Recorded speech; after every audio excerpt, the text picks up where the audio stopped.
दक्ष police news, पहिले खाकी मग बाकी। पालघर जिल्ह्यातील नागरिकांच्या सहनशीलतेचा बांध फुटण्याच्या मार्गावर असून या मार्गाचं तातडीनं फेर सर्वेक्षण करून नव्यानं नियोजन करण्याची मागणी पुढे आली आहे। खासदार हेमंत सावरा यांनी केंद्रीय बांधकाम मंत्री नितीन गडकरी यांनी केली असून बाजारपेठेतून जाणाऱ्या महामार्गाचं फेर सर्वेक्षण करण्याची मागणी केली आहे। मनोहर विक्रमगड हा मार्ग अनेक वर्षांपासून खड्डेमय, धोकादायक आणि अपघात प्रवण बनला आहे। अवजड वाहतुकीमुळे रस्त्याची अक्षरशः वाट लागली असून अनेक ठिकाणी पुलांनाही धोका निर्माण झालाय।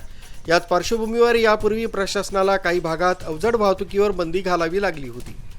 या रस्त्यांची अवस्था इतकी बिकट झाली आहे की प्रवाशांना जीव मुठीत धरून प्रवास करावा लागतोय। खड्ड्यांमुळे प्रवासाचा वेळ वाढतोय, अपघातांचं देखील प्रमाण वाढतंय। त्यामुळे नागरिकांमध्ये तीव्र संताप निर्माण झालाय।